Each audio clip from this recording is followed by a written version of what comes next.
प्रयागराज का महाकुंभ, जहां हर ओर भक्ति, आस्था और अद्वितीयता का वातावरण फैला था, इस बार भी उसी दिव्यता से सजा था। गंगा, यमुना और अदृश्य सरस्वती के संगम पर लाखों श्रद्धालु स्नान कर अपने पापों से मुक्ति की कामना कर रहे थे। साधु संतों और अखाड़ों की रौनक ने मेले को और भी खास बना दिया था। नागा साधुओं की टोली, जो भभूत में लिपटे हुए त्रिशूलों के साथ गर्व से चल रही थी, या झोंपड़ियों में ध्यान मग्न रमता जोगी, हर जगह एक अलग ऊर्जा थी। लेकिन इस बार मेले की भीड़ में कुछ असामान्य घटित हो रहा था। चर्चा का विषय था एक विशेष अघोरी साधु। धीरे धीरे उसकी उपस्थिति की खबर पूरे मेले में फैलने लगी।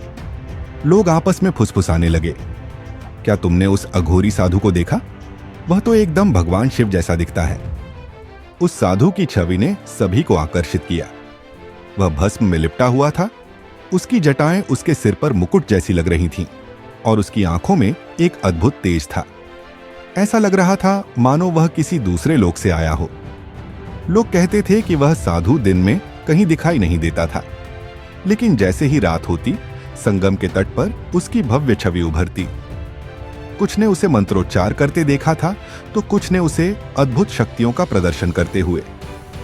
एक बूढ़े आदमी ने कहा, मैंने अपने जीवन में ऐसा साधु नहीं देखा, उसकी आंखों में कुछ रहस्यमयी है। तो वहीं एक महिला ने कहा, वह तो भगवान शिव का अवतार लगता है, उसकी उपस्थिति से ही मन में भक्ति और डर का भाव आ जाता है। संगम के पास रहने वाले एक स्थानीय दुकानदार ने कहा, मैंने उसे रात को संगम के किनारे ध्यान लगाते हुए देखा था। उसके चारों ओर सिर्फ सन्नाटा और रहस्य था। अघोरी साधु की यह चर्चा मेले में बढ़ती जा रही थी। लोग उसे देखने के लिए आतुर थे। कुछ उसे पूजनीय मानते थे, तो कुछ उसे रहस्यमयी और डरावना। लेकिन एक बात साफ थी, उसकी उपस्थिति ने महाकुंभ के इस आयोजन को और भी रोमांचक और अद्वितीय बना दिया था। क्या आप जानना चाहेंगे कि वह साधु कौन था और उसके पीछे की कहानी क्या थी? यह अघोरी साधु अपने आप में एक रहस्य और आस्था का प्रतीक था। उसकी लंबी जटाएं मानो उसके वर्षों की साधना की कहानी कह रही थीं। शरीर पर भस्म का गहरा लेप, गले में रुद्राक्ष की माला, और उसकी आंखों में एक ऐसी दिव्यता थी जो साधारण नहीं लगती थी। उसका तेजस्वी चेहरा देखकर लोग अभिभूत हो जाते, मानो वे साक्षात भगवान शिव के दर्शन कर रहे हों। सबसे अनोखी बात यह थी कि साधु एक विशाल सफेद बैल पर सवार था। वह बैल साधारण नहीं दिखता था। उसकी आंखों में गहरी चमक थी और उसका चाल ढाल किसी दिव्य प्राणी जैसा था। ऐसा लगता था कि वह बैल, जिसे साधु नंदी कहकर पुकारता था, साधु का अभिन्न साथी था। साधु का स्वर गूंजता हुआ मेले में फैलता, नंदी आगे देखो, नंदी आगे चलो। उसकी आवाज में ऐसा प्रभाव था कि लोग बरबस उसकी ओर खींचे चले आते। जहां भी वह साधु जाता, भीड़ उमड़ पड़ती। लोग उसे श्रद्धा और विस्मय से देखते। कुछ के लिए वह भगवान शिव का अवतार था, तो कुछ के लिए रहस्य और चमत्कार का स्रोत। कहते हैं, इस साधु की खासियत यह थी कि वह केवल दिन के समय ही दिखाई देता था। जैसे ही सूरज ढलता, वह कहीं गायब हो जाता। लोगों ने उसे रात में कभी नहीं देखा। यह रहस्य और बढ़ गया जब कई श्रद्धालुओं ने दावा किया कि साधु के जाने के बाद भी उनकी बैल की आहट और उसकी गूंजती हुई आवाज, नंदी आगे चलो, मेले के सन्नाटे में सुनाई देती थी। लोगों में यह चर्चा थी कि यह साधु आखिर कौन है। क्या वह कोई साधारण अघोरी है या फिर साक्षात भगवान शिव का अवतार? उसकी उपस्थिति ने मेले को और भी अद्भुत और रहस्यमय बना दिया था। आखिर यह साधु कौन था? क्या वह सच में कोई दिव्य शक्ति थी? उसकी कहानी क्या है? इन सवालों के जवाब जानने के लिए हमें उसकी जीवन यात्रा की गहराई में जाना होगा। साधु उस परिवार के पास जाकर रुक गया। बैल ने अपनी चाल धीमी कर दी, मानो वह भी उस परिवार की व्यथा को समझ रहा हो। मां अपनी गोद में बीमार बच्चे को लिए साधु के पैरों में गिर पड़ी। उसकी आंखों से आंसुओं की धारा बह रही थी और वह बार बार कह रही थी, हे बाबा, मेरे बेटे को बचा लीजिए, आप भगवान शिव का रूप हैं, हमारी मदद करिए। साधु ने कोई शब्द नहीं कहा। उसने बस अपनी गहरी चमकती आंखों से उस बच्चे को देखा। फिर उसने अपने बैल की पीठ पर बंधी एक छोटी सी थैली से भभूत निकाली। भभूत को उसने अपने हाथ में लिया और कुछ मंत्र बुदबुदाते हुए उस बच्चे के माथे पर लगा दिया। उसकी आंखों में एक अद्भुत तेज झलक रहा था और वहां मौजूद लोगों ने महसूस किया कि जैसे अचानक माहौल बदल गया हो। उस साधु ने पहली बार अपनी गहरी आवाज में कुछ कहा, नंदी, आगे बढ़ो। यह कहते ही उसने मां के सिर पर आशीर्वाद का हाथ रखा और धीरे धीरे आगे बढ़ गया।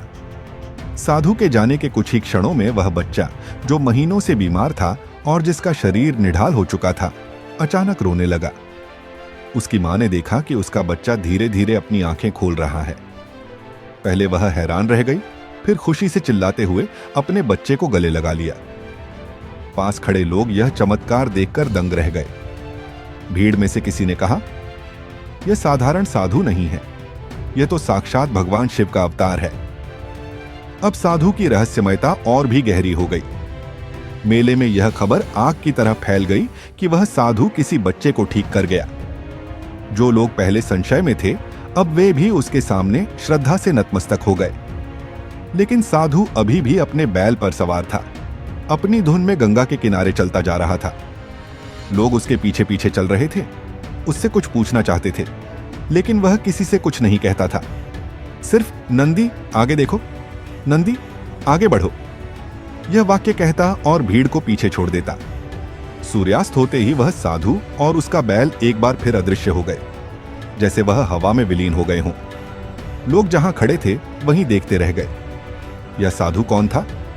क्या वह सच में भगवान शिव का अवतार था या फिर किसी विशेष उद्देश्य के लिए यहां आया था? इस चमत्कारी घटना ने महाकुंभ के इस आयोजन को और भी दिव्यता और रहस्यमयता से भर दिया।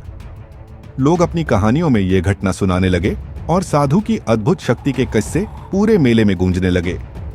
साधु का यह चमत्कार मानो लोगों के दिलो दिमाग पर छा गया था। हर जगह उसी की चर्चा थी।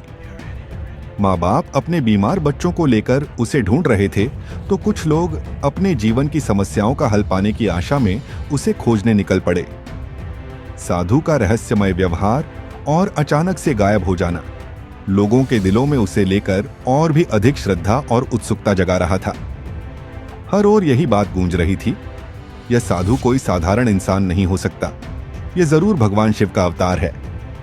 लेकिन हर कोई उसे ढूंढ पाने में असफल रहता। मेले के पंडालों और घाटों पर अजीब सी हलचल थी। लोग किसी से पूछते, क्या आपने उस साधु को देखा जो सफेद बैल पर सवार है? और जवाब में बस अंदाजे मिलते।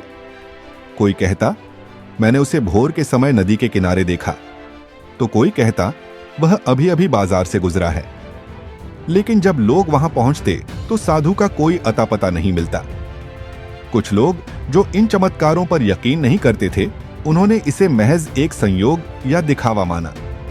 वे कहने लगे, हो सकता है बच्चा यूं ही ठीक हो गया हो, या फिर यह साधु कोई ढोंगी हो जो लोगों की भावनाओं से खेल रहा है। लेकिन साधु की मौजूदगी और उसके चमत्कारों को जिन लोगों ने अपनी आंखों से देखा था, वे किसी भी सवाल या आलोचना को नकारते। वे कहते, हमने अपनी आंखों से देखा है, वह साधारण नहीं है। उसकी आंखों में जो तेज है वैसा इंसान में नहीं हो सकता। धीरे धीरे साधु के चमत्कारों की कहानियां सिर्फ मेले तक सीमित नहीं रहीं। पूरे शहर में उसकी चर्चा होने लगी।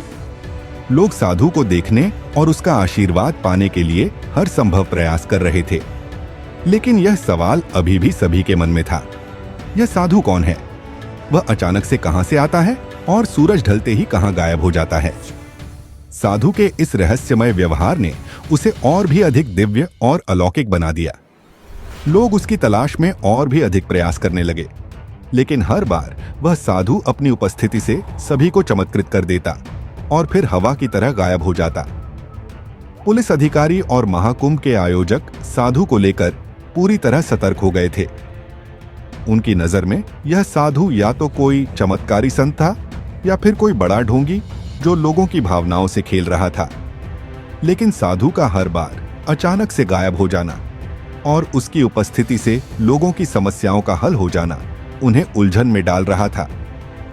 हमें इसे करीब से देखना होगा, पुलिस अधिकारी ने अपने साथियों से कहा।